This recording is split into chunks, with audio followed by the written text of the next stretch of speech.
작년 하반기를 맞이하는 특별 새벽 기도회 시간에도 우리 학생이 나와서 기도를 했던 적이 있었는데, 올해도 우리 고등부 학생이 나와서 기도를 아주 잘했습니다.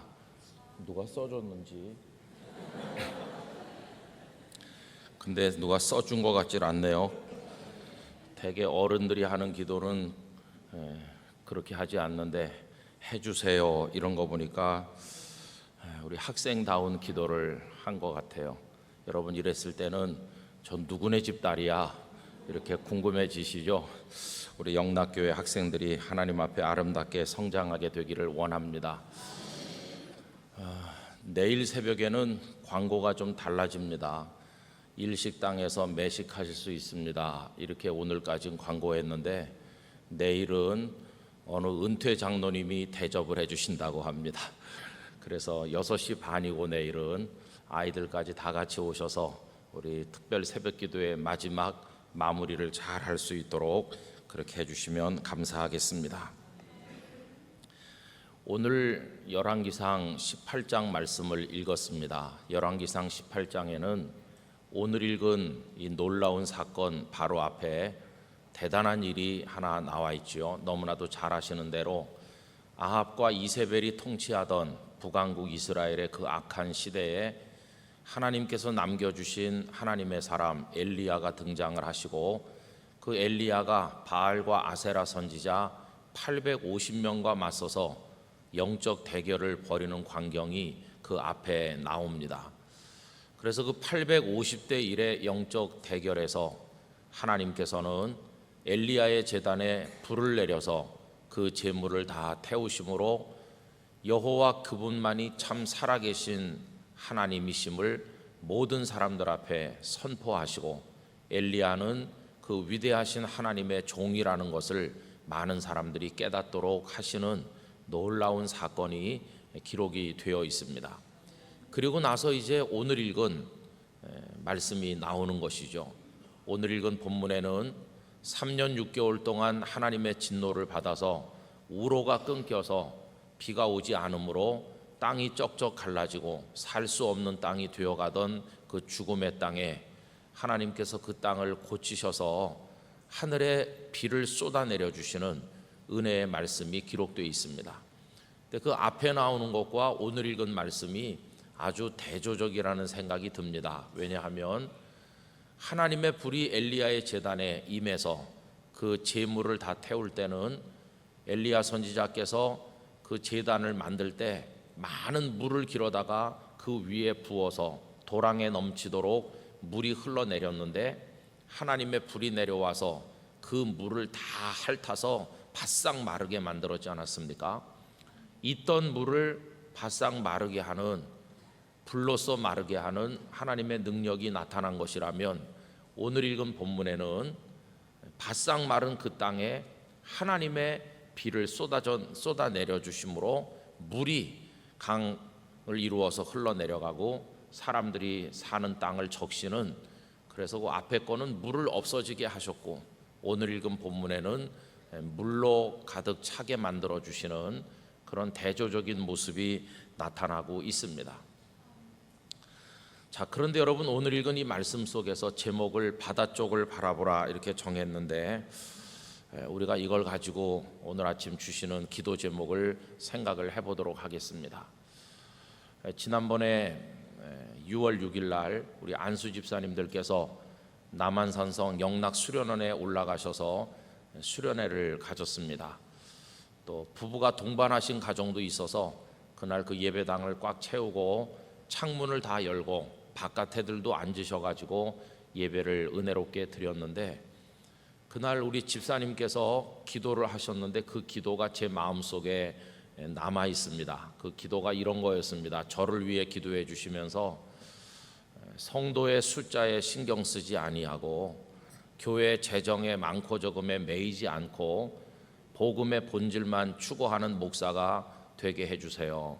그렇게 저를 위해서 기도를 해주셨어요. 복음의 본질만 추구하는, 본질에서 떠나지 않는 목사가 되게 해달라고 기도를 하셨습니다. 제 마음에 감동이 되었어요. 근데 여러분, 주보를 받으면은 뭘 제일 먼저 보십니까? 안 보려고 그래도 눈길이 어디로 가느냐 하면은 지난주에 성도들이 헌금을 얼마나 바쳤나, 그거를 안 볼 수가 없어요. 왜냐하면 두 가지 이유인데, 우리 교회 헌금이 적게 나오면 교회 여러 가지 주님의 일을 감당하는데 재정이 모자라서 일을 못하게 되면 곤란하니까 관심을 안 가질 수가 없고요. 또 한 가지는 그 헌금을 보면 성도들의 생활이 곤궁하고 어려운지, 아니면은 성도들의 생활이 조금 여유가 생기는지를 알 수가 있습니다. 제가 영락교회에 와서는 그렇게 하지 않고 있습니다만은 부산에 있을 때는 어떤 성도가 헌금을 얼마를 드렸는지를 주일 저녁이면 제가 다 받아서 다 읽어봅니다. 그리고 어떤 분이 어떤 감사 제목으로 감사 헌금을 바쳤는지를 다 읽어봤어요. 그 이유는 그걸 읽어봐야 어느 성도님의 가정에 어떤 감사한 일이 있는지, 어떤 어려운 일이 있는지 목회적인 차원에서 알 수 있기 때문이고, 그 속에서 목사가 기도해 드려야 될 기도 제목이 발견되기 때문이고요. 그 다음에 성도들이 하나님 앞에 드린 11조 헌금을 가만히 보면, 야, 이 집사님 가정이 요새 물질의 복을 받고 있구나, 참 감사하다, 그런 것도 알 수 있고, 또 정반대로 어느 집사님 가정이 11조 헌금을 늘 드리셨는데 어느 날 11조 헌금을 못 드리는 걸 보면 그 가정에 뭔가 문제가 생겼다는 것도 알 수가 있는 거죠. 그래서 누가 얼마나 바쳤는지를 알고자 하는 그런 마음이 아니고, 그걸 뭐 누구한테 떠버리기 위한 건 더더운 것도 아니고요. 그냥 순수한 목사의 마음으로 성도들이 드린 헌금을 봄으로써 거기서 이제 목회자로서 어떤 기도를 드려야 될 것인지를 이제 알게 되기 때문에 그렇게 했었습니다. 근데 우리 영락교회에 와서는 저도 뭐 미리 알고자 하지도 않고, 그래서 그냥 주보를 보면 지난 주일날 성도들이 헌금을 이렇게 하셨구나, 이렇게 아는 것이죠. 요새 우리나라 경기가 다 어렵다고들 말씀들을 하니까 그게 이제 직장을 잃는 분도 생길 것이고 뭐 여러 가지 사정으로 나타날 테니까, 그래서 이제 하나님께서 교회 복을 주시면 눈에 보이는 지표로서는 두 가지죠. 성도들이 헌금을 많이 해서 이제 교회 재정이 늘 이렇게 잘 유지되거나 혹은 늘어난다 하는 것이죠. 부산에 있을 때 IMF가 왔을 때를 빼놓고는 거의 5%, 10%, 15%, 어떤 해는 한 해 20%씩 계속해서 재정이 늘어났습니다.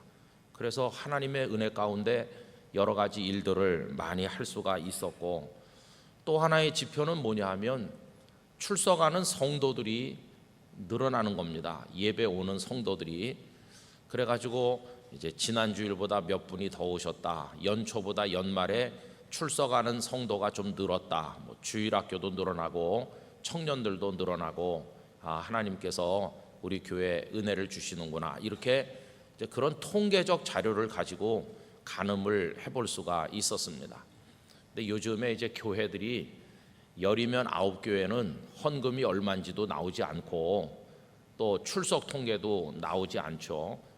그런데 이제 부산에 있을 때는 헌금 통계, 출석 통계를 주보에다가 다 실어서 이제 성도들이 보실 수 있게 했어요.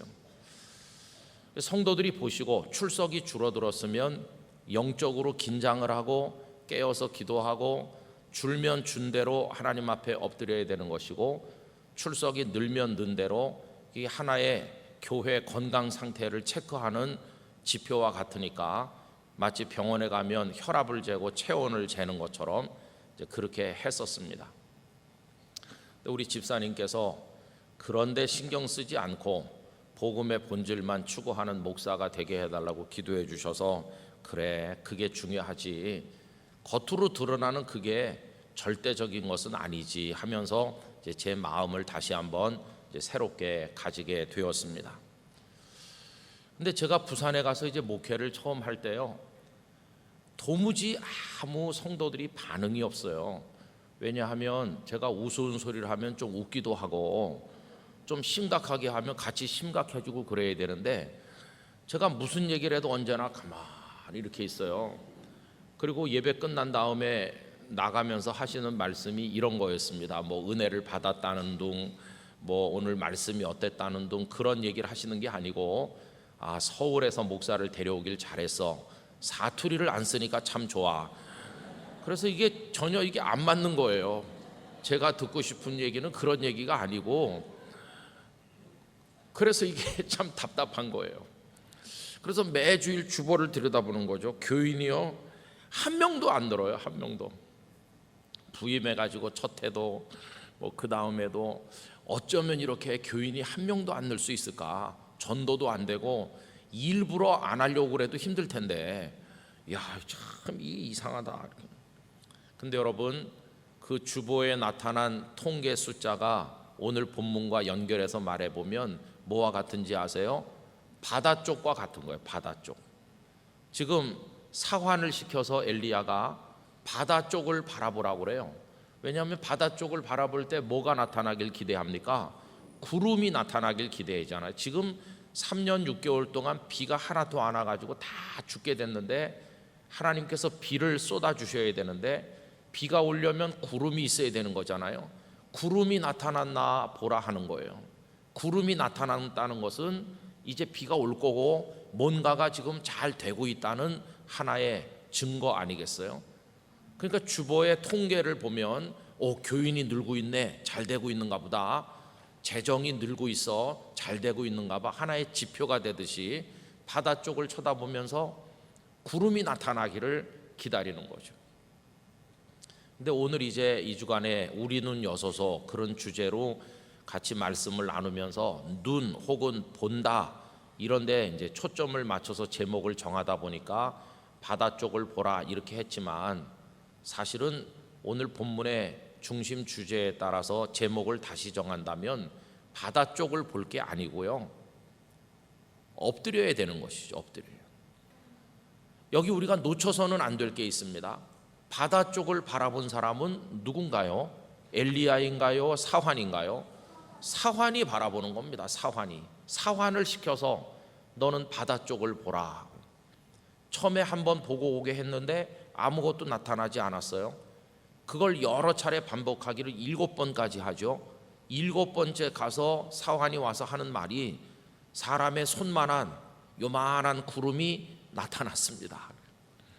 마치 뭐와 같으냐 하면 목회 1년차, 목회 2년차, 목회 3년차, 목회 6년까지 가도 아무 변화도 없고 부흥도 없고 침체되어 있는 아무것도 나타나지 않은 것과 똑같아요.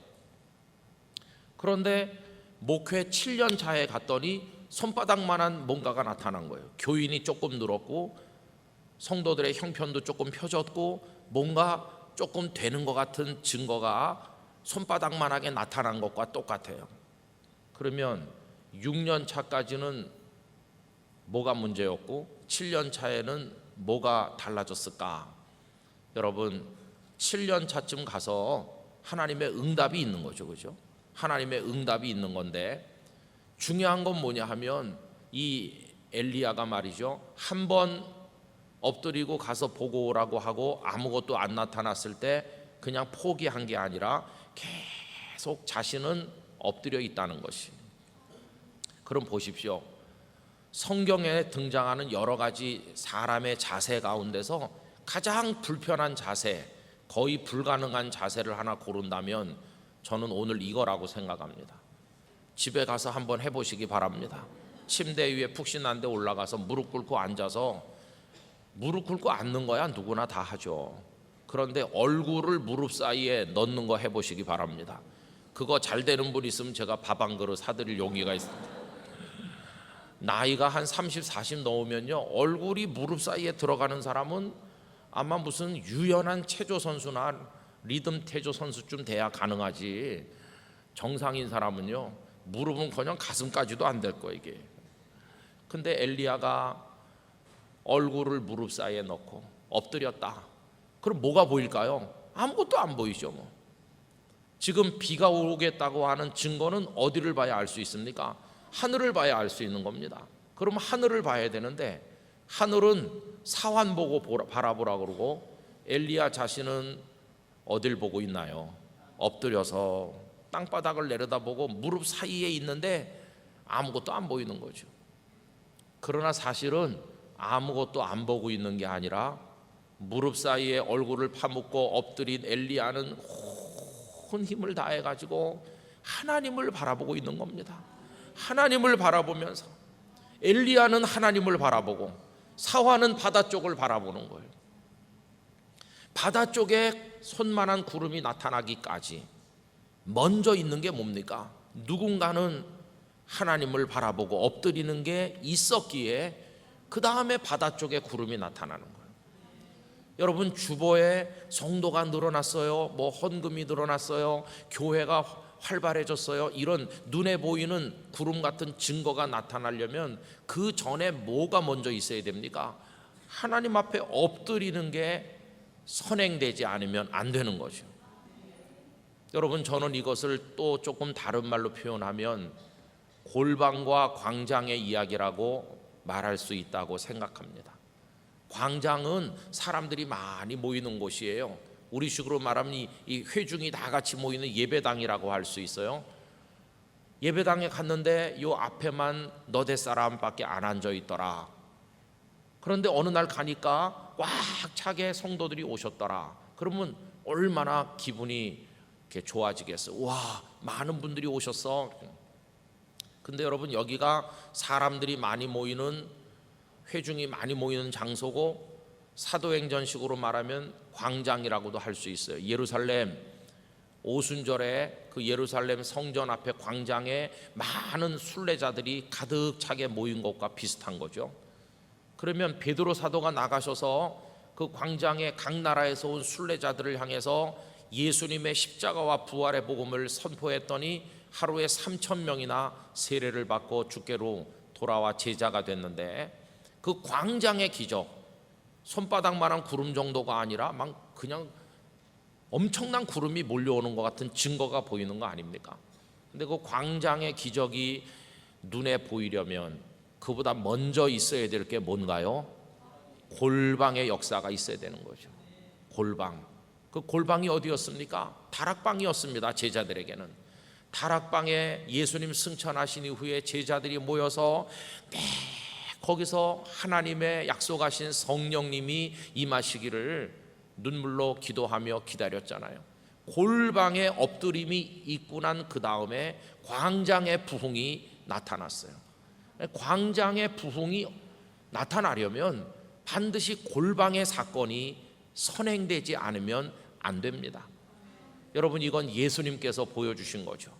예수님께 광장은 어디입니까? 바닷가 혹은 또 들판 혹은 또 길거리, 가버나움 길거리에 많은 사람들이 인산인해를 이루고 그 다음에 바닷가에 수천 명의 사람이 모이기도 하고 어떤 때는 수만 명이 모이기도 하는데, 그 광장의 부흥을 가져오기까지 예수님께 먼저 있었던 것은 골방인데, 예수님의 골방은 새벽 미명에 홀로 산에 올라가셔서 하나님을 배우는 바로 그것이었습니다. 그래서 우리 화가들이 그린 성화들 가운데서 가장 감동적인 것 중에 하나가 겟세마네 동산의 바위라고 생각되는 그 위에 예수님이 이렇게 손을 얹고 고개를 들어 하나님을 우러르는 모습으로 부르짖는 그 모습을 그린 그림이 있어요. 여러분, 주님께도 골방이 있었던 것입니다. 오늘 본문의 표현대로 한다면 엎드림이 있었습니다. 하나님을 바라보는 게 먼저 있었기에 사람들이 모이는 광장에 놀라운 말씀의 능력과 이적이 나타난 것입니다. 그러니까 저 같은 목사로 말하자면 성도님들이 모이는 이 예배당 안에 다 같이 모이는 이 자리에 뭔가 하나님의 역사가 나타나려면 그 목사에게 선행되어야 될 게 뭡니까? 골방에 엎드림이 있어야 되는 것이죠. 그래서 사환 보고 바다 쪽을 보라 이렇게 하기 전에 엘리야 선지자께서는 엎드려서, 그래서 하나님을 배우는 부르짖음, 그 기도, 그게 있었던 것을 알 수 있어요. 우리 영락교회 성도 여러분, 이제 하반기를 향해 출발해 나가실 때 여러분들이 회사에서 일을 하시든 자녀들이 공부를 하든 뭘 하든지 눈에 보이는 하나님의 축복의 증거들, 구름 같은 것들이 여러분의 삶에 나타나기를 원하신다면 그 전에 먼저 하나님을 배우기 위해 엎드리시기를 바랍니다. 거기서 부르짖으시기를 바랍니다. 그게 없이는 절대로 손바닥만한 구름이 나타날 수 없는 것입니다. 한 번 해서 안 되면 두 번 하시고, 두 번 해서 안 되면 세 번 하시고, 6년까지 해도 안 되면 포기하지 말고 7년째도 여전히 계속해서 엎드리면 하나님의 역사가 우리들에게 구름 하나처럼 나타나게 될 줄로 믿습니다. 근데 오늘 우리들은 뭘 못합니까?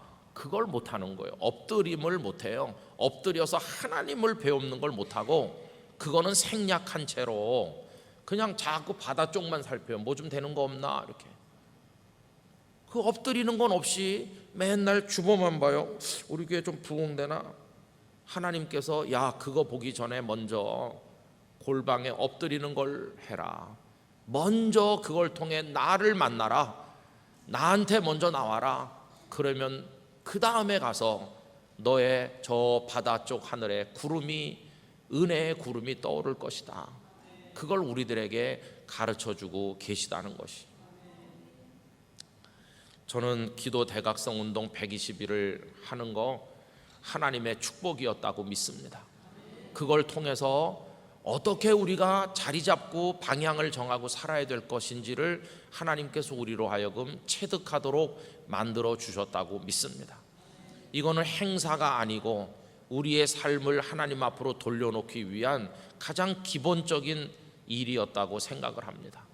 여러분, 이제는 날마다 하나님 앞에 엎드리시기를 바랍니다. 이건 놀라운 일을 가져오게 될 것입니다.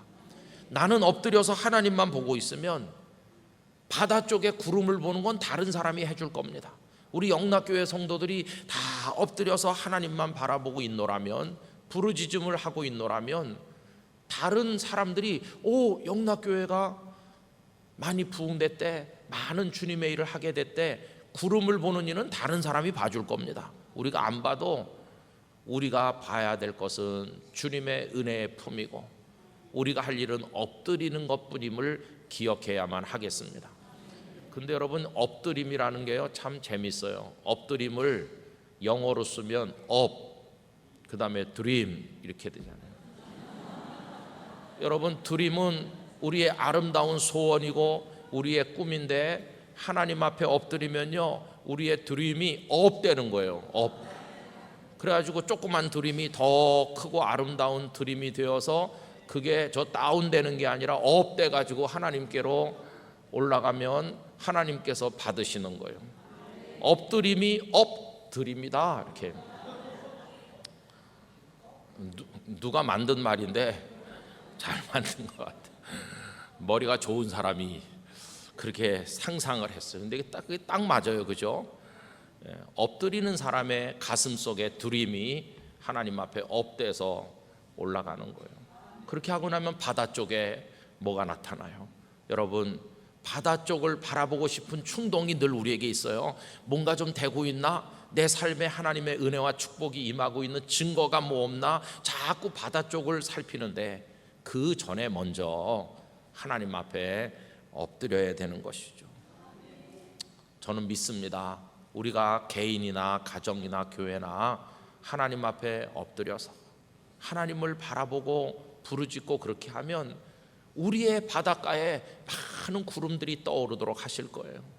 그래서 그게 축복의 비가 돼서 우리 성도님들의 인생의 대지에 쏟아져 내리게 되기를 원합니다. 마른 땅이 적셔지고 사막에 강이 흐르듯이 그런 놀라운 축복을 우리가 받아야 되지 않겠습니까? 저는 이렇게 목사로 수십 년 살고 또 옛날 선배 목사님들을 종종 만나고 이렇게 하면서 확연히 느끼는 게 있어요. 여러분, 옛날 목사님들, 우리 한국교회가 크게 부흥했을 때가 70년대, 80년대인데 그때 목회하셨던 목사님들, 한창 그때 60세 뭐 이쯤 돼서 목회하셨던 분들은 지금 다 이제는 뭐 돌아가셨거나 연세가 아주 고령이시거나 그렇죠. 그런데 그 목사님들하고 요즘 목사님들이 차이가 뭘까요? 그때 그 목사님들은 사실 정규 학교를 제대로 졸업을 못하고 무슨 성경학교 졸업을 하고 무슨 특별 케이스의 목사가 간신이 되셔서 진짜 좀 안 된 말로 가방끈이 짧은 그런 목사님들이 옛날엔 너무너무 많았습니다. 성도들은 대학을 졸업한 사람들도 많은데 설교하는 목사님은 그냥 성서신학원 간신히 졸업한 목사님들도 많았어요. 여러분 그런 거 아시죠? 옛날에 그랬어요. 근데 참 이상한 게 뭐냐 하면 목사님은 학벌이 별거 없어도 많이 배운 성도들은 그 말씀을 아멘으로 받았더라는 것입니다. 이게 뭘 말합니까? 우리 한국교회가 영적으로 겸손했었다는 걸 말하는 거예요. 그리고 설교하는 사람을 주의 종으로 인정했어요. 저 사람은 나보다 공부를 조금밖에 안 했지만 하나님이 택한 하나님의 종이다. 하나님께서 저 사람을 통해서 내게 말씀을 공급해 주신다. 인간적으로 비교해 보면 목사님은 가난하고 배운 게 별로 없으시고 성도들 중엔 대단한 성도들이 많지만 옛날엔 다 그랬어요. 그래가지고 그 목사님의 가르침을 받고 교회가 부흥하고 그랬어요. 그런데 여러분 요즘에는 목사님들도 다 공부들을 많이 하셨어요. 목사님들도 다 배운 게 많으시고 이제는 또 목사님들도 가문이 대단한 가문 출신 목사님들도 많고 스펙으로 따지면 빵빵한 목사님들이 많아요. 그리고 또 어떻게 보면 생긴 것도 요새는 더 다 잘생긴 것 같아요. 얼굴에 그냥 매끈하고 요새 목사님들 멋진 목사님들 스타 그래가지고 그 연예인 같이 멋진 목사님들도 많아요.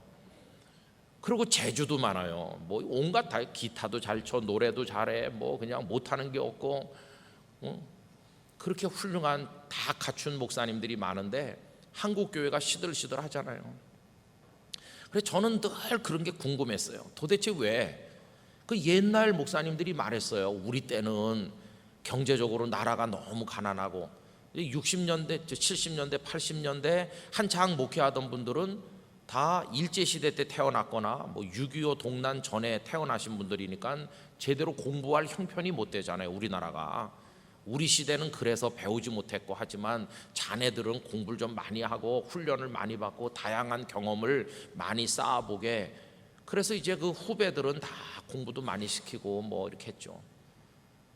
그런데 한국 교회의 그 흐름이 보여주는 건 그때는 한국 교회가 부흥하고 사회에서 존경받았는데 요새는 이게 왜 반대냐 하는 겁니다. 왜 반대일까? 여러분 많이 영적 토양이 달라졌어요.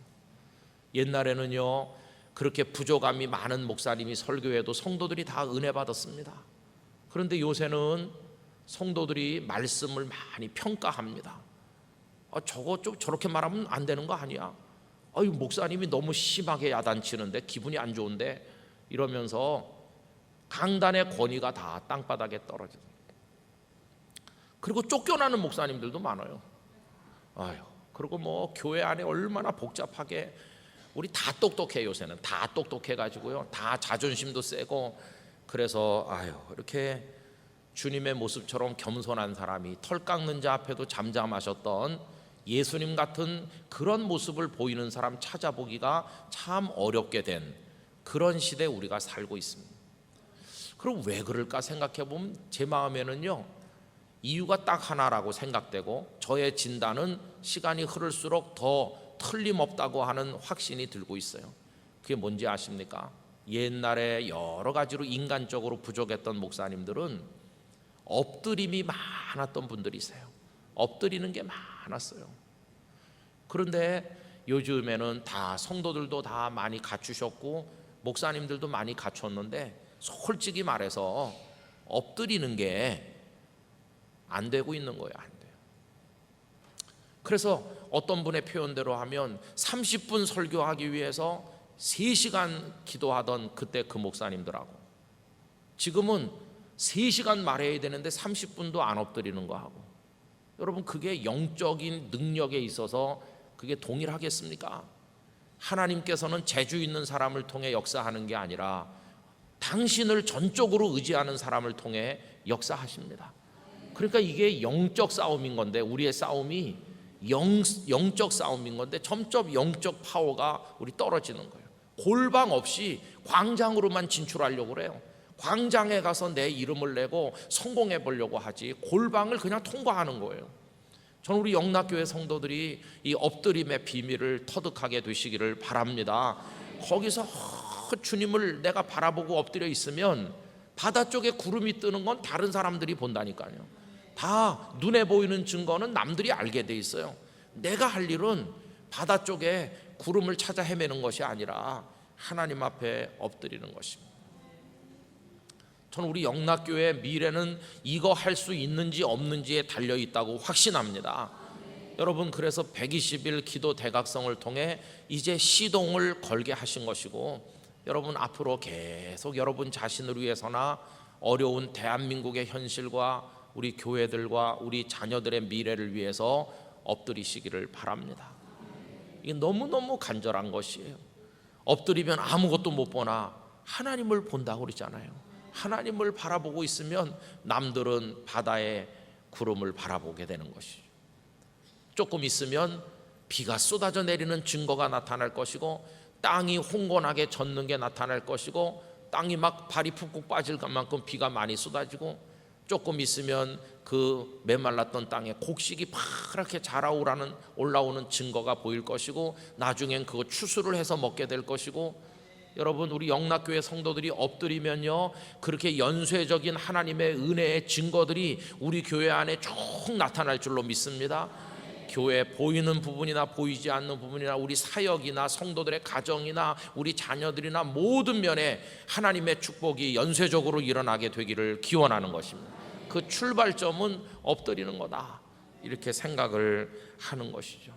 그래서 오늘 이 말씀을 엊그제부터 계속 마음속으로 떠올리면서 저 자신을 향해서 다짐하는 겁니다. 김 목사, 너부터 기도의 삶을 더 많이 살아라. 새벽에 나와서 기도하는 건 물론이고, 너의 모든 순간순간에 강단에 올라가기 전에, 광장에 서기 전에, 증거를 찾으려고 하기 전에 네가 먼저 엎드려라. 그런 마음을 저 자신에게 하는 것입니다. 여러분, 기도 많이 하는 사람을 당할 사람은 아무도 없어요. 그 사람이 누구이든지 간에 기도 많이 하는 사람을 이길 사람은 없는 것이에요. 왜냐하면 하나님은 그 사람의 편에 서 계시기 때문이에요. 그래서 우리 영락교회 성도들은 다 그런 하나님 편에 서서 엎드리는 오늘의 엘리야가 되셔서 여러분의 삶에 구름이 떠오르고 여러분의 가정에 축복의 비가 내리고 열매가 맺혀지는 그런 은혜를 경험하시기를 주님 이름으로 축복합니다. 기도하겠습니다. 하나님 아버지, 3년 6개월이나 비가 오지 않아 갈라터진 죽음의 땅에 하나님께서 은혜의 단비를 내려주시는데, 그때 엘리야는 엎드려서 하나님만 부르짖고 바라보았으며 사환이 고개를 들어 바다 쪽을 보니 7번째 만에 손만한 구름이 나타났습니다. 아버지 하나님, 저희들은 엎드림 없이 바다 쪽만 바라보고 있는 건 아닌지, 골방 없이 광장으로만 진출하는 것은 아닌지, 그리고 하나님을 원망하는 것은 아닌지 생각해 보게 하시고, 우리 모두가 엎드려 우리 가슴 속에 하나님을 모셔드리도록 인도해 주옵소서. 기도의 능력을 주시옵소서. 영락교회가 엎드림으로 한국교회가 살게 되는 역사를 허락해 주옵소서. 이제 특세가 내일 하루 남았습니다. 다 같이 나와 유정의 미를 거두게 하시고, 이번 새벽 기도회를 위해 봉사하고 수고한 분들에게 하나님의 만복을 내려 주시옵소서. 주 예수 그리스도의 은혜와 하나님 아버지의 사랑과 성령님의 교통하심이 이 새벽에 나온 사랑하는 성도님들, 가정에서 생중계로 보고 계신 많은 분들, 우리 영락의 권속들 위에 영원토록 함께 하시기를 축원하옵나이다. 아멘.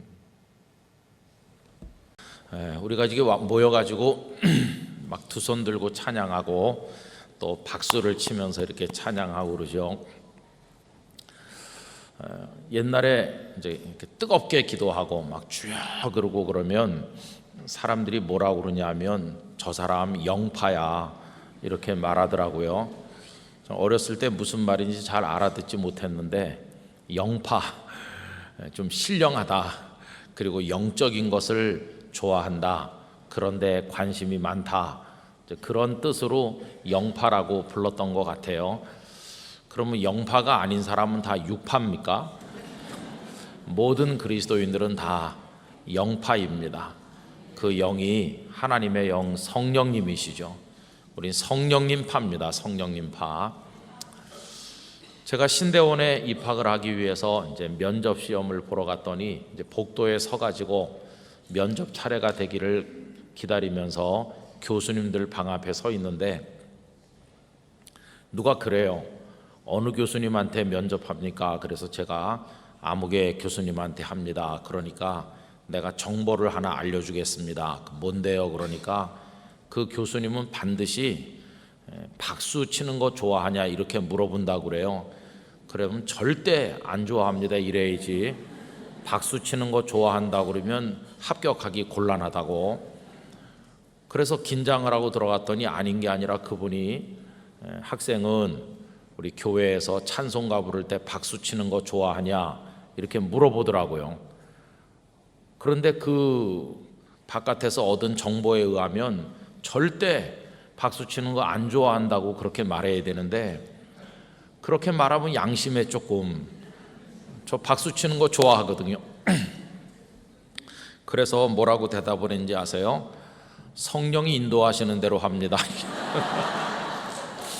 아니 뭐 박수 치는 거 좋아한다, 싫어한다 그렇게 말하면 좀 이상하잖아요.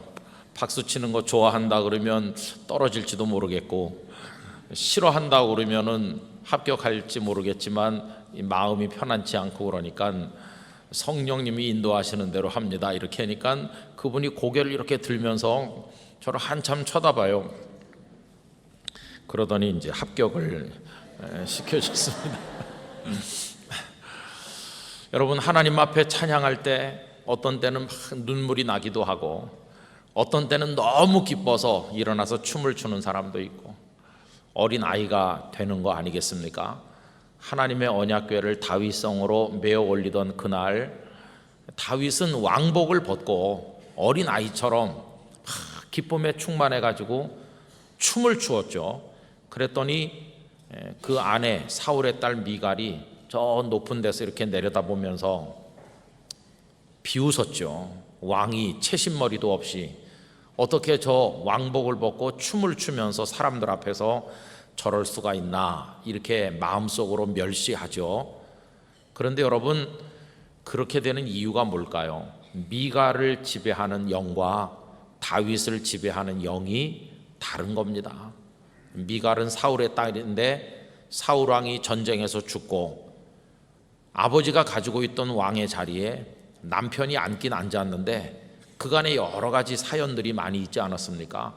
그러니까 미갈은 비록 왕의 아내라는 신분을 가지고 있긴 하지만 하나님의 복을 받은 사람이 아닌 것이죠.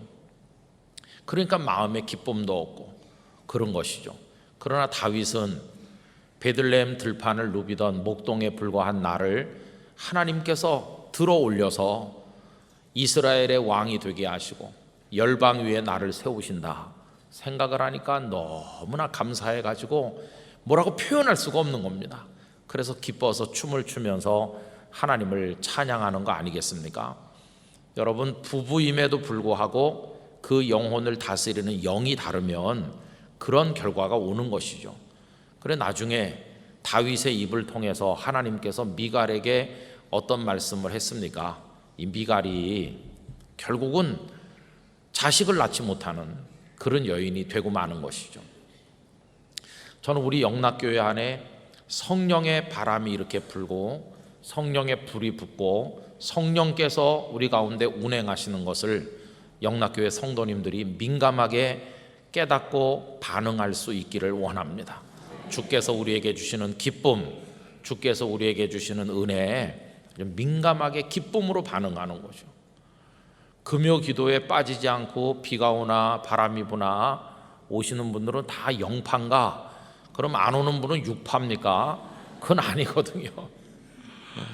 근데 여러분 엊그저께 우리 권사회 원래회 오셨던 내수동교회 박주용 목사님 또 그런 말씀했지만 기도를 많이 할 때가 되었습니다. 기도를 많이 할 때가 되었어요. 방금 부른 찬양에도 가사를 보니까 거짓이 꽉 찬 세상 아닙니까? 우리 어디로 가서 어떻게 해야 될지 몰라서 방황할 때 그 가사 속에 그런 게 나오잖아요.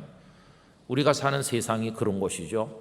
그 속에서 흔들리는 우리들인데 갈 바를 몰라서 방황하는데 정말 기도를 많이 할 때가 되었습니다.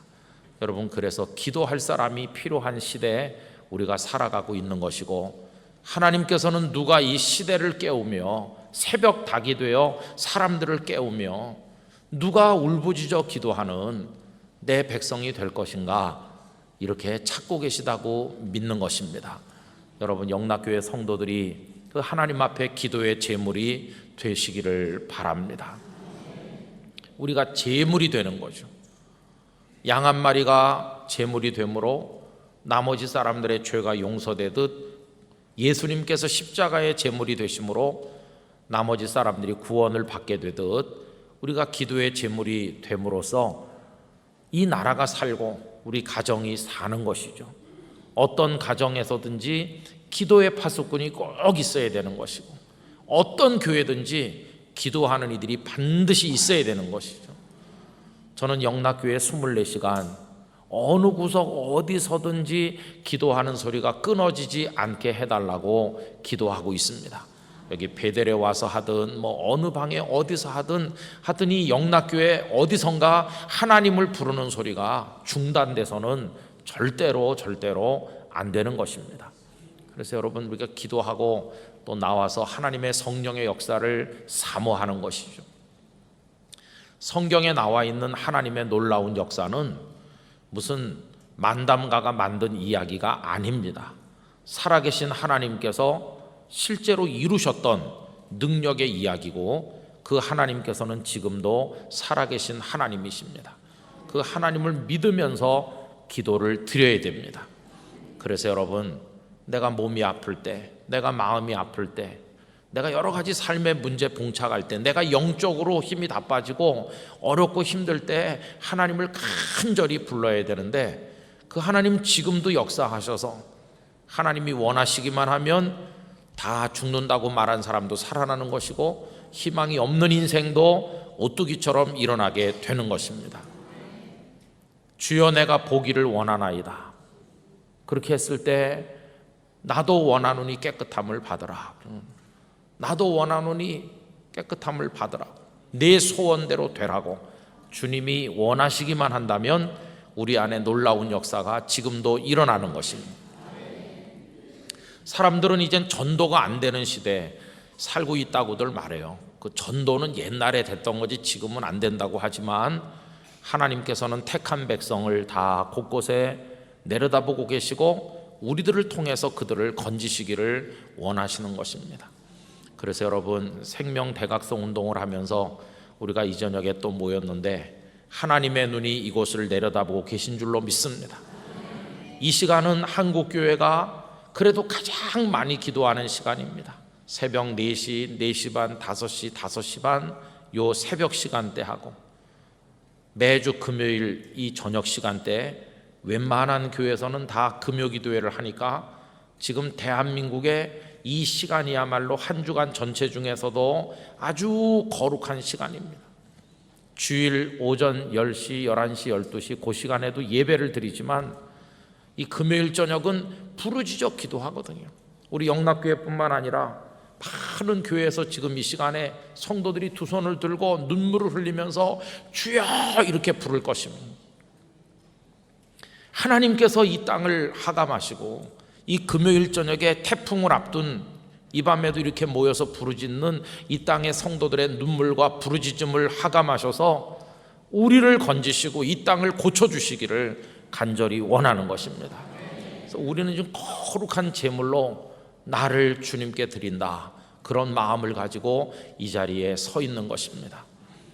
여러분, 우리가 대단한 일을 해서 세상을 구원할 수는 없지만, 비록 내가 능력이 없고 무능하지만 주의 이름을 부르는 거, 그리고 내 마음에 진액을 쏟아서 하나님 앞에 기도하는 거 얼마나 소중하고 아름다운 일이 되겠습니까? 여러분, 기도하는 것이야말로 권력자가 아니라도 할 수 있고, 잘생기지 못해도 할 수 있고, 돈 없어도 할 수 있고, 뭐 배운 거 없어도 할 수 있고, 주님을 믿는 사람은 누구나 할 수 있는 것이지만, 그럼에도 불구하고 하나님의 영에 감동되지 않으면 아무도 할 수 없는 게 이 기도인 것입니다.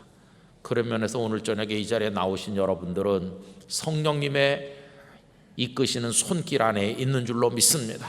여기 나와야 될 감동이 있으셨고, 힘들지만 여기 나올 수 있는 건강과 여건을 주신 하나님을 찬양하면서, 주여 내가 부름받는 천국 가는 그날까지도 기도하다가 가게 하여 주시옵소서. 그래서 하늘나라 가는 그날 새벽까지도 새벽기도 갔다 왔다 하늘나라 가는 사람 얼마나 멋지겠어요. 그날이 금요일이라면 금요기도에 가서 집에 가서 자다가 하늘나라 가면 얼마나 멋지겠어요. 집에 있더라도 주여 이렇게 하다가, 제가 아는 어떤 전도사님은요, 부산에서도 여교육자로 이제 일을 하셨고, 그러다 나중에는 그 부산에서 마산으로 가는 곳에 진동이라는 곳이 있는데, 그 진동에서 조금 더 가다가 이게 도로가에 이제 부락들이 형성돼 있어요. 지금은 많이 발전했지만 옛날에는 뭐 보잘것없는 시골 동네죠. 근데 거기 이제 자그마한 농촌도 아니고 도시도 아닌 곳에 어중간한 교회가 있었는데, 이 여전도사님이 연세 드신 다음에 거기 가서 교육자로 설교하고 성도들을 인도했습니다. 근데 그 아드님이 이제 제가 있던 교회와도 관련이 있고 그랬어요. 그 전도사님도 오래전에 전도사 사역 초기에 그 땅끝 교회에서 전도사 일을 보신 적이 있다고 그래요. 그리고 이제 그 아드님이 또 왔다 갔다 하고, 이분은 이제 거기서 목회를 했는데, 이 전도사님이 어떻게 돌아가신지 아십니까? 그 예배당 뒤에 사택에서 무릎 꿇고 기도하는 모습 그대로 하늘나라 갔습니다. 방문을 열고 들어가 보니까 성경책이 펴져 있고, 무릎 꿇고 기도하다 그렇게 하늘나라에 가셨어요. 그래서 그 땅끝 교회 성도들하고 그 장례식에 마산에 있는 병원에 우리 갔던 생각이 지금도 납니다. 하나님께서 얼마나 사랑하셨을까. 그분은 여전도사로서 연세가 많았지만 그날 새벽에도 나가서 설교를 했고, 그리고는 사택에 돌아와서 기도하시다가 하나님의 부르심을 받으신 것이죠.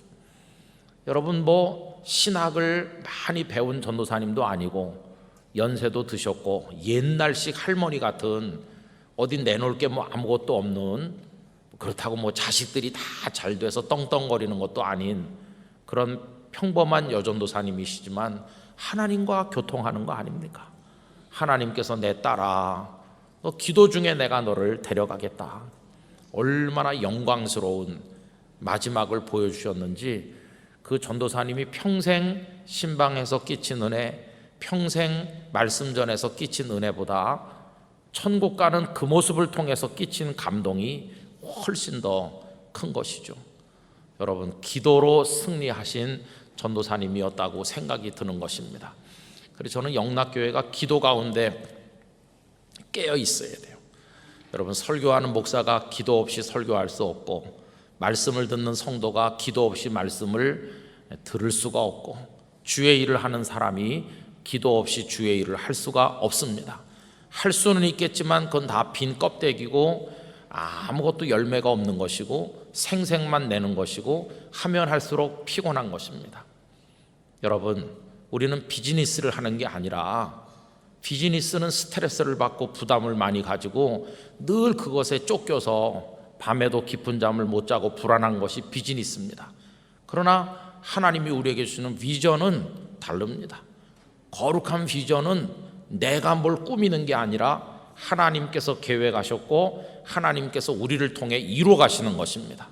내 힘으로 하는 게 비즈니스라면 하나님이 주신 거룩한 비전과 사명은 하나님의 능력과 하나님의 방법으로 하는 것입니다. 우리가 하는 것은 그저 난 하나님을 바라보는 것밖에 없어, 이렇게 되면 하나님께서 이루시는 것입니다. 여러분, 생명대각성 뭐 120이라는 날짜를 정하고 책자를 만들어 펴내고 뭐 또 전도부에서 이렇게 저렇게 애를 쓰고 우리가 또 한 달에 한 분을 데려온다 뭐 이렇게 해서 우리가 무슨 그런 걸 기획을 했기 때문에 되는 게 아니라, 성령께서 영혼에 대한 사랑도 주시고 주님의 마음의 안타까움도 알게 하시고 그리고 교회 안에 거룩한 바람이 불면요, 이게 그냥 하나님의 능력으로 돼야 되는 것입니다. 그래서 여러분들이 기도하면서 소중한 이들을 모셔오시고, 그럼 그걸 써서 내셔야 몇 분이 왔는지 파악이 되니까 그냥 모시고 왔다 가지 말고 내가 누굴 모시고 왔었다는 걸 꼭 써서 내시고, 그러면 집계가 돼서 우리가 알 수 있으니까 그렇게 또 협력도 하시고, 이 모든 일의 밑바닥에 있어야 될 일은 기도하는 것입니다. 기도 외에는 이런 유가 나갈 수 없느니라. 주님은 그렇게 말씀하셨죠. 그래서 요즘처럼 기도의 능력이 과소평가되는 때는 없다고 생각하는데, 여러분, 기도밖에 없는 줄로 믿습니다. 자식을 키우는 것도 그렇죠. 뭐 좀 공부가 뒤떨어지는 것 같고 그렇게 똑똑해 보이지 않는 자식인 것 같아서 속상할 때도 있을지 모르지만, 하나님께서 복을 주시면 되는 것입니다. 그래서 우리가 할 수 있는 건 기도의 걸음을 계속 주고, 기도의 물을 뿌려주고, 기도로 이렇게 해주면 하나님께서 다 인도하시면 똑똑했던 사람들을 거느리고 사는 사람이 될 겁니다. 그래서 여러분, 하나님의 능력을 믿어야 되는 거죠.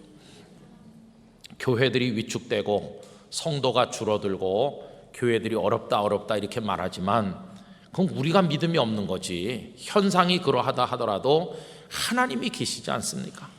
그래서 영락교회가요, 하나님이 살아계심을 체험하고 지금도 복음은 여전히 능력이 있다는 사실을 하나님의 능력 안에 나타내는 교회가 되기를 원합니다. 그래서 많은 교회들이 영락교회를 보면서 목사님들도 용기를 얻고 성도들도 힘을 얻고 기도하게 되고, 그렇게 되기를 간절히 원하는 것입니다. 우리 전도부에 수고하고 전도하러 다니시는 분들, 이런 분들 많이 격려하시고, 여러분, 교회에서 목사도 귀한 일을 하고 장로님들, 권사님들 다 귀한 일을 하지만, 저는요, 교회에서 가장 박수를 많이 받아야 되고 가장 존경받아야 되는 사람은 전도하는 사람입니다. 왜냐하면 예수님께서 가장 원하는 일을 하기 때문에, 전도하는 사람보다 더 칭찬받아야 될 사람은 교회에 없는 것입니다. 그래서 복음을 전도하는 사람, 교회에서 가장 박수를 쳐주고 그런 이들을 알아줘야 되는 것이죠. 왜냐하면 예수님의 마음을 아는 사람이니까. 우리 영락교회가 그런 역사들을 이루어 나가기를 간절히 기원합니다. 성경 말씀을 여러분 같이 읽도록 하겠는데요, 열왕기상 20장 말씀입니다. 열왕기상 20장 31절입니다. 열왕기상 20장 31절, 제 성경으로는 552면쯤 되는데 20장 마지막 절까지 한 절씩 교독하도록 하겠습니다. 그의 신하들이 그에게 말하되, 우리가 들은즉 이스라엘 집의 왕들은 인자한 왕이라 하니, 만일 우리가 굵은 배로 허리를 동이고 테두리를 머리에 쓰고 이스라엘의 왕에게로 나아가면 그가 혹시 왕의 생명을 살리리이다 하고,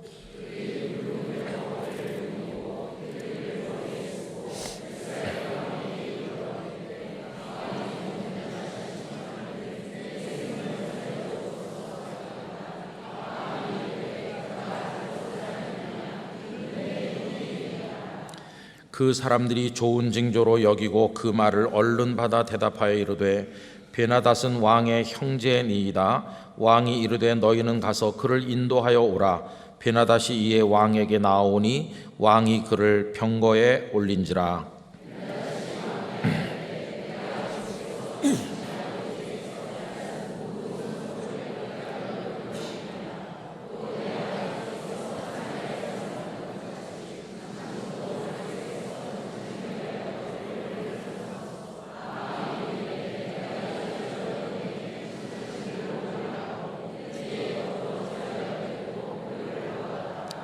선지자의 무리 중 한 사람이 여호와의 말씀을 그의 친구에게 이르되, 너는 나를 치라 하였더니 그 사람이 치기를 싫어하는지라.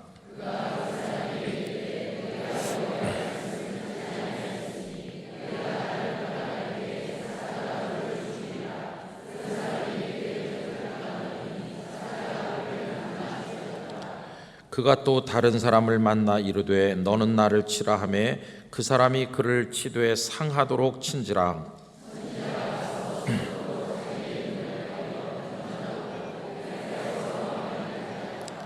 왕이 지나갈 때 그가 소리질러 왕을 불러 이르되 종이 전장 가운데 나갔더니 한 사람이 돌이켜 어떤 사람을 끌고 내게로 와서 말하기를 이 사람을 지키라. 만일 그를 잃어버리면 네 생명으로 그의 생명을 대신하거나 그렇지 아니하면 내가 은 1달란트를 내어야 하리라 하였거늘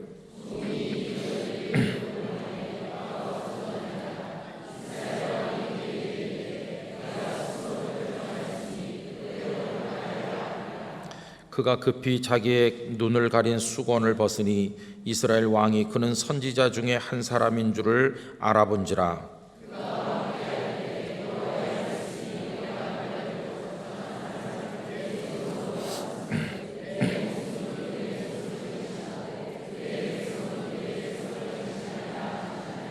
다 같이요. 이스라엘 왕이 근심하고 답답하여 그의 왕궁으로 돌아가려고 사마리아에 이르니라. 아멘.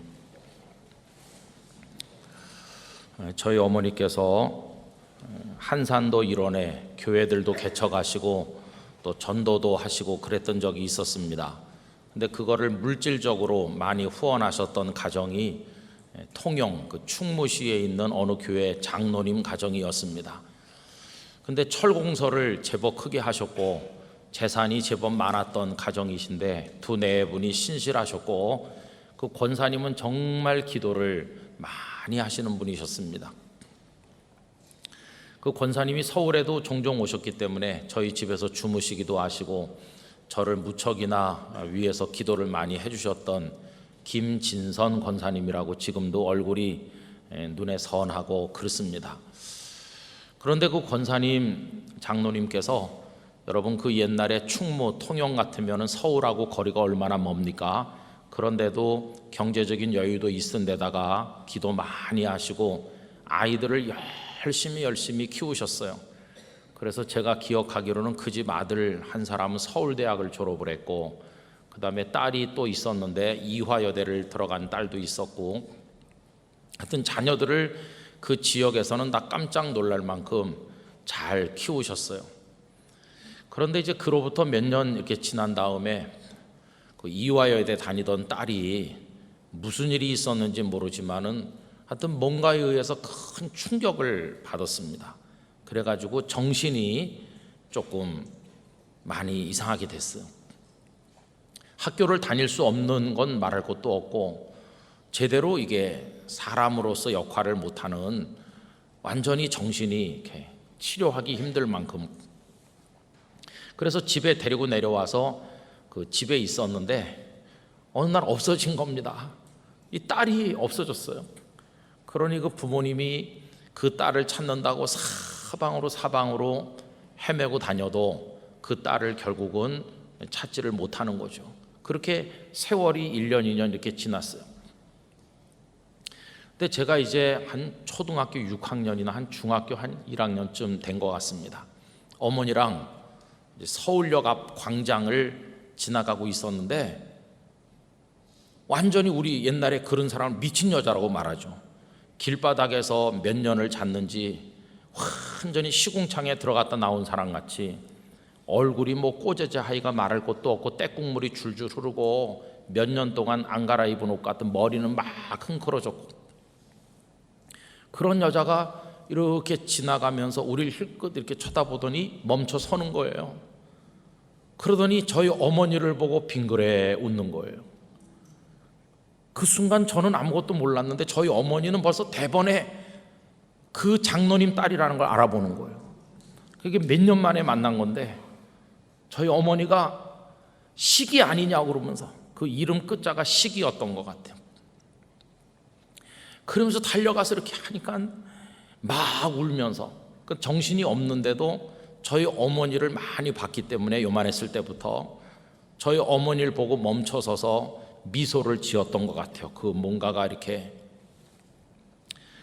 그래서 집에 데리고 와서 씻기고 온몸에서 악취가 진동하는데 그렇게 해가지고 그 충무에 데리고 내려가서 장로님 내외에게 하나님께서 기적적으로 딸을 찾게 해주셨다고, 서울역 앞을 지나가다가 만났다고, 그렇게 찾아도 못 찾던 딸을 그렇게 찾아가지고 장로님 가정에 데려다 주지 않았겠어요?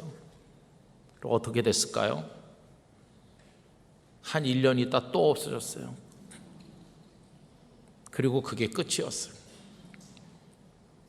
그 권사님께서 하늘나라 가는 그날까지 그 잃어버린 딸로 인해서 말로 다 할 수 없는 눈물 가운데 살았습니다. 그 딸이 아주 이렇게 인물이 좋게 생겼고, 그리고 성정이 푸근하고 남에 대한 배려도 잘하고 착했었는데, 그 딸이 그렇게 돼서 이제 완전히 잃어버리고 나니까 그 권사님 가슴에 그냥 대못이 확 박힌 거죠. 여러분, 저는 감수성이 예민하던 그 어린 시절에 그 누나를 많이 봤었고, 그리고 또 서울역 앞에서 만나던 그날의 인상이 너무 강해서 잊을 수가 없고, 그리고 나중에 다시 없어져서 영영 못 찾는다는 얘기를 듣고 제가 어린데 굉장히 충격을 받았던 게 지금도 생각이 납니다. 여러분, 소중한 사람을 잃어버리는 고통이 얼마나 큰 것입니까? 그때 그 집안에 철공서기 때문에 일하는 일꾼들도 많았고, 또 가정부 일하시는 분도 있었고, 사람들이 집안에 많이 있었는데 아무도 그 나가는 걸 지켜보지 않은 거예요. 다 자기 일에 몰두하고 바빴겠죠. 나중에 보니까 없어졌고 못 찾는 거죠. 오늘 읽은 성경 말씀에 보면 그와 일맥상통하는 이야기가 나옵니다. 북왕국왕 아합이 다스리던 시대 아람의 왕 베나닷과 사이에 전쟁이 있었습니다. 아합의 군대는 염소 두 떼처럼 보잘것이 없고 숫자가 적은데, 아람의 군사들은 온 들판을 가득 채울 만큼 대군이었습니다. 근데 원래 그 전에도 아람이 쳐들어왔던 적이 있죠. 그때도 막 협박을 당하고 아합은 벌벌 떨었습니다. 그때도 하나님의 능력으로 그들을 격퇴한 적이 있습니다. 그랬더니 아람 왕과 아람의 신하들이 이렇게 해석을 한 겁니다. 여호와는 산의 신입니다. 지난번엔 산에서 싸워서 어려웠지만 우리가 평지에서 싸우면 이스라엘 사람들이 믿는다는 여호와도 그들을 도울 수 없어서 우리가 승리할 겁니다. 이래가지고는 대군을 동원해서 온 겁니다. 하나님께서 그 아람 왕과 신하들의 교만한 말을 다 들으셔서 하나님께서는 산에서만 신이신 것이 아니라 평지에서도 능력자이시고 온 세상의 주인인 것을 그들에게 보여주시기로 작정을 하신 겁니다. 그때 이제 아람의 군대는 너무나 많고 아합의 군대는 얼마 안 됐는데, 하나님의 손이 아합을 도우시니 그날 아합의 군대가 기적 같은 승리를 얻었는데, 하루에 아람 군대를 10만 명을 죽이는 대승을 거두게 됐습니다. 그러자 이제 아람 왕 베나닷이 도망가서 숨은 겁니다. 그러다 오늘 이제 본문에 보면 신하들이 아합에게 와서 엎드려서 항복을 하면서 말을 잘 했더니 이 아합이 기분이 좋아져 가지고 질 줄 알았는데 대승을 거두고 기분이 좋아져 가지고는 당신들의 왕 베나닷을 나에게 데려오라. 베나닷이 항복하면서 오니까 여러분 어떻게 해야 마땅할까요? 계속해서 쳐들어오고 백성들을 못 살게 구는 이 아람의 왕을 처단해야 되는데, 베나닷은 웃는 모습으로 항복하면서 엎드리고 아합은 그 베나닷을 막 환대하면서 끌어올려서 자기의 병거에 태우고, 이 베나닷이 하는 말이 우리가 빼앗았던 성읍들, 땅들을 도로 다 가져가세요. 그리고 우리 아람의 수도인 다메섹에다가 당신을 기념하는 길거리를 조성하세요. 그래서 그 다메섹 도성 한복판에다가 아합의 거리 이렇게 만들라고 아부를 하니까 어리석은 아합은 거기 넘어갔어요. 그래가지고는 베나닷을, 그 원수를 풀어준 겁니다. 그리고 기분이 좋아가지고 지금 승리해서 돌아오는데 그 길거리에서 한 선지자를 만난 겁니다. 선지자가 복장을 위장을 하고 마치 부상을 입은 사람 모양 이렇게 얼굴을 수건으로 다 가리고 이렇게 하고 서 있다가 왕 앞에 나가서 이야기를 하는 거죠. 왕이시여, 저도 지금 전장터에서 돌아오는 사람인데요, 왜 그러느냐. 제가 전쟁터에 있을 때 어떤 사람이 나한테 적군 한 명을 잡아가지고 와가지고 저보고 지키라고 그랬습니다. 만약에 놓치면 저의 생명으로 대신할 것이라고 했고, 아니면 은 1달란트로 갚아야 된다고 그랬습니다. 그런데 제가 이리저리 일 보는 동안에 도망쳤습니다. 제가 지켜야 될 사람을 놓치고 말았습니다. 어떻게 해야 됩니까? 그러니까 왕이 너의 생명으로 대신하거나 은 1달란트로 갚겠다고 했으니까 그대로 해야 된다고 이렇게 얘기를 했습니다. 그러자 선지자가 묶었던 걸 다 이렇게 풀고 본래 자기 모습을 왕 앞에 드러낸 것이죠. 그때서야 왕은 그 사람이 선지자라는 걸 알게 됐어요. 그랬더니 선지자가 하는 말이 당신이 바로 그렇다는 거죠. 하나님께서 베나닷을 잡아서 당신 보고 잘 지키라고 그랬는데 당신이 놓아보내지 않았느냐. 그러니까 당신의 생명으로 베나닷의 생명을 대신 갚아야 되고, 당신의 백성으로 아람의 백성들을 대신 갚아야 될 것이라고. 그랬더니 아합이 승리해서 돌아오던 기쁨이 다 사라지고 오늘 말씀 맨 끝절에 있는 것처럼 가슴이 답답해서 돌아갔다. 여러분, 그 베나닷 왕을 아합이 잡은 겁니까? 하나님이 잡으신 겁니까? 그렇죠. 하나님께서 잡으신 겁니다. 아합의 군대는 염소 떼 2떼밖에 안 될 만큼 아무것도 아니었어요.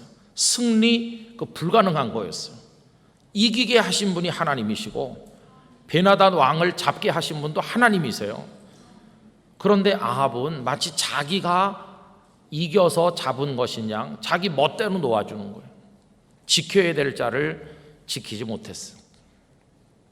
조금 경우가 다르긴 하지만 마땅히 지켜야 될 자를 지키지 못하는 이야기는 아까 제가 말씀드린 그 충무의 장로님 가정에서의 일과 일맥상통하는 데가 있어요. 지켜야 될 사람을 지키지 못한다. 여기 본문에서는 포로를 지키지 못한 얘기와 연결되지만 우리도 지켜야 될 일을 못 지키는 경우가 얼마나 많습니까? 소중한 사람을 못 지키는 거죠. 저는 우리 영락교회에 오게 되면서 이제 남산을 이렇게 돌아서 이 3일로 요일로 해서 교회로 들어올 때마다 저 사거리에서 신호대기하고 서 있을 때마다 오른쪽에서 늘 보는 그 플랜카드가 한 장 있죠. 여러분들도 다 보셨을 거예요. 우리 송혜이 좀 찾아주세요. 보셨죠? 그게 여기만 붙어 있는 게 아니에요. 제가 경부고속도로가에서도 봤고요. 곳곳에서 그걸 봤어요. 사방에서. 그래서 제가 궁금해가지고 이게 도대체 뭔가 하고 인터넷에 검색을 해본 적이 있었습니다. 그랬더니 지금부터 20년 전 1999년 경기도 평택 일원에서 일어난 일이에요. 그때 송혜이 양은 17살이었고 여고생이죠. 전교에서 1, 2등 하는 수재여서 상도 많이 받고 장학금도 많이 받고 그랬다고 합니다. 그런데 어느 날 없어진 거예요.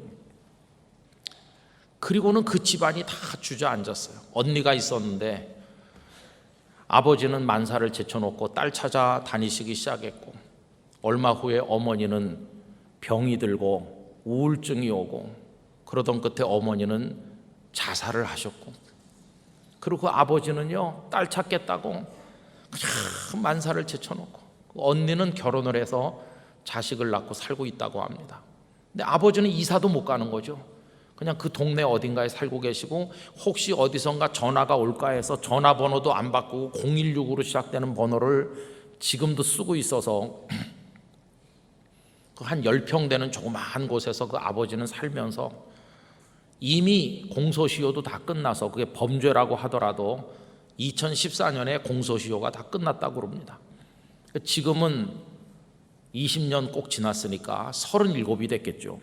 현수막에 걸려있는 얼굴은 그 여고생 시절의 얼굴이니까 지금하고는 현재 살아서 만나도 잘 못 알아볼 정도로 변했을 텐데, 저는 그걸 볼 때마다 이야, 그 아버지가 잃어버린 딸을 찾는 마음이 얼마나 간절한가. 뭐 간절한 걸 넘어서서 뭐라고 표현할 수 없는 거죠. 저는 그 현수막을 볼 때마다 주님이 우리를 찾는 마음이 저런 거 아니었겠나, 그런 생각이 드는 겁니다. 만약에 딸이 어디 있다는 정보만 있으면 그 아버지가 지구 반대편인들 안 가시겠어요? 집을 팔고 다 팔아서라도 여비를 마련해서 지구 반대편이라도 뭐 땅 속에라도 있다 그러면 들어가겠죠. 그게 아버지의 마음일 텐데, 여러분, 예수님은 우리를 찾으시겠다고 하늘 보좌에서 이곳으로 오신 거예요. 하늘 보좌에서 우리 찾아 오신 거죠. 그리고는 십자가에 달려 죽어서라도 우리를 찾아내겠다. 그래서 우리가 구원받은 것이죠. 거기에 쏟는 집념과 거기에 쏟는 눈물, 사랑, 뭐 이거는 말로 형언할 수가 없어요. 그래서 그 아버님이 지금도 이제 67, 8세 되셨는지 모르겠는데요, 그 현수막을 곳곳에 하고 그 조그마한 낡은 트럭 같은 거 타고 계시는데, 거기다가 우리 송혜이 좀 찾아달라고 전단지를 사방 차에다가 도배를 해가지고 몰고 다니시고, 그냥 폐인같이 딸 찾는 일을 위해서 20년이나 지나서 경찰에서는 영구 미제 사건으로 그렇게 분류를 해놨다고 합니다. 경찰은 포기한 거죠. 근데 아버지는 아직 포기하지 않은 거죠. 그래서 저는 그 현수막을 볼 때마다 우리를 향한 주님의 사랑이 어떠한 사랑이었겠나, 그거를 늘 자주 생각하곤 합니다. 여러분, 주님께서 제자들에게 모든 민족을 제자로 삼으라고 했을 때 그냥 지나가는 말로 한마디 하신 게 아니라, 내가 그런 간절한 마음으로 너희를 찾아 이 땅에까지 와서 십자가를 지고 죽었는데, 너희도 그런 마음으로 모든 민족에게 가서 제자를 삼으라. 나의 이 마음을 너희도 좀 가져달라. 이렇게 부탁하신 게 아니겠습니까? 여러분, 그렇다고 우리가 뭐 지구 반대편에 있는 사람을 데려오는 것도 아니고, 우리의 소중한 사람, 우리가 마땅히 지켜야 될 사람, 그런데 사탄이 와서 빼앗아 가잖아요. 내 소중한 사람들을 사탄이 끌고 가잖아요. 이리저리 일 보는 동안에 놓쳐버리면 안 되는 거죠. 근데 우리는 이리저리 일 보느라고, 여러분, 이리저리 일 볼 동안에가 뭡니까? 아무 가치도 없는 별것 아닌 일에 매달려서 쫓아다니는 동안 내 가족의 영혼이, 내 사랑하는 이들의 영혼이 다 없어져 버리고 사탄에게 끌려가도 어디 갔지? 이렇게 나중에 가서야 없어진 줄 아는 그런 실수를 범해서는 안 될 것이라고 하는 것입니다. 여러분, 이리저리 일 본다는 구절에 찔림을 받았을 때가 참 많습니다. 이제 늘 담임 목회를 하면서 부산에 있을 때도 나는 담임 목사야. 그러면 교회 일에 내가 마음을 쏟아야 되고, 교회 성도들의 사정을 살펴야 되고, 교회 일에 대해서 늘 이렇게 염두에 두고 기도하고 거기 전심전력을 다해야 되는데, 이리저리 일 보는 일을 해서는 안 되겠다, 그런 생각을 자주 하곤 했어요. 여러분, 저 같은 목회자들이 이리저리 일 보게 되는 경우가 많이 있습니다. 본질적이지 않은 일에 매달려 따라다니고, 그저 주의 일인 것 같긴 하지만 엄밀하게 보면 주님이 좋아하시지도 않을 그런 일에 시간 보내고, 그저 늘 어울려서 먹고 마시고 놀고 돌아다니고 그러기만 한다면, 설령 그게 무슨 건전한 취미라고 할지라도 저는 취미 생활까지도 주님이 원하는 것에 도움이 안 된다면 그건 다 이리저리 일 보는데 불과할 것이다, 그런 생각이 듭니다. 저도 어떤 분야의 매니아가 되고 싶은 생각이 있을 때도 있어요. 어떤 사람이 근사한 사진을 찍어서 올리는 거 보면, 야, 나도 사진을 잘 찍었으면 좋겠다. 옛날에는 산에도 좀 돌아다니고 그랬는데, 나도 산에도 좀 많이 다녀서 등산가 전문적인 그런 사람이 되면 좋겠다. 나도 뭘 좀 잘했으면 좋겠다, 그런 생각이 왜 없겠어요? 근데 어떤 때는 그런 걸 좀 뒤적이다 보면, 야, 목사가 할 일은 아니지. 빨리 은퇴해서 나중에 해라, 그런 생각이 들 때도 있어요. 여러분, 이리저리 일 보느라고 아까운 에너지, 아까운 시간, 우리가 엉뚱한 데 쏟아버릴 때가 많죠. 성도 여러분, 여러분들의 소중한 사람을 잃어버리지 않으시게 되길 바랍니다. 사탄이 와서 끌고 가도 없어졌네, 이렇게 되지 않길 원합니다. 지금 하는 일이 중요한 것처럼 보이시죠? 나 지금 너무 바빠서 지금은 그들에게 신경 쓸 겨를이 없어요. 그러나 그거보다 더 중요한 일은 없는 겁니다. 무엇에 지금 일 보느라고 우리가 엉뚱한 데 신경 쓰고 있는지, 내가 그렇게 새벽부터 밤까지 따라다니는 것이 하나님께서 인정하지 않는 무가치한 일이라면 나는 내 인생을 완전히 잘못 살고 있는 거죠.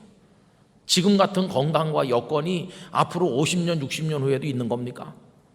앞으로 불과 몇 년 잠깐 있는 건데, 요 잠깐 있을 요걸 다 이리저리 일 본다고 다 없애고 내 사랑하는 사람들의 영혼을 다 놓쳐버리고, 그럼 그 다음에 가서 얼마나 마음이 아프겠어요. 여러분, 오늘 본문에 포로를 놓치는 이야기하고 소중한 사람들을 주님께로 인도해 와야 된다고 하는 얘기가 딱 맞는 얘기는 아니지만은, 하여튼 제가 드리고 싶은 말씀은 이리저리 일 보느라고 소중한 일을 지키는 일을 실패하지 않기를 원해서 이 말씀을 드리는 것입니다. 끊임없이 내 남편, 내 아내, 내 부모님, 자녀들, 내 친구들, 주변 사람들을 위해 깨어서 기도할 뿐만 아니라 그들의 귓전에 세상의 많은 소리들이 들려오는데 그들에게 생명의 말씀 한 구절이 들려지는 기회를 만들어야 되지 않겠습니까? 오늘도 온 사람들의 관심이 집중되는 청문회가 진행이 되지 않았어요. 사람들마다 다 그 TV 앞에 앉아가지고 청문회를 보는 이들이 많을 겁니다. 그러나 저는 그 청문회 그거 보지 않았어요. 왜냐하면은 나중에라도 다 어차피 알게 될 내용이고, 그 소리들이 저의 영혼을 너무너무 어렵게 한다, 복잡하게 한다, 영이 막 흐트러지는 것 같고. 그래서 다 모든 일은 주님의 뜻대로 되는 것이지, 주님을 믿는 마음으로 내 마음을 평온하게 하고 나는 그저 주님만 생각해야 되겠다, 그런 생각을 하게 됐어요. 그런데 그 복잡한 얘기들, 정치, 경제, 사회, 세계, 모든 우리 주변의 신변잡기까지 내 살아가는 사람들의 귀 속으로 막 들어오고 있잖아요. 그렇게 많은 정보와 소음들과 불편한 얘기들이 내 사랑하는 이들의 귓전, 그래서 영혼 속으로 막 밀려 들어오고 있잖아요. 그러면 그들 속에 생명의 말씀 한 구절을 들을 수 있는 기회는 없는 겁니까? 그래서 우리가 주일날 모셔오자고 하는 건 다른 뜻이 아니고, 저는 이렇게 기도하고 있어요. 그분들이 억지로 끌려오더라도 베다니 광장을 걷다가 주님의 은혜를 얻게 해주시고, 그 중에는 옛날에 어렸을 때 교회 다녔던 사람도 있을 텐데 우리 예배당에 십자가만 올려다봐도 충격을 받게 해주세요.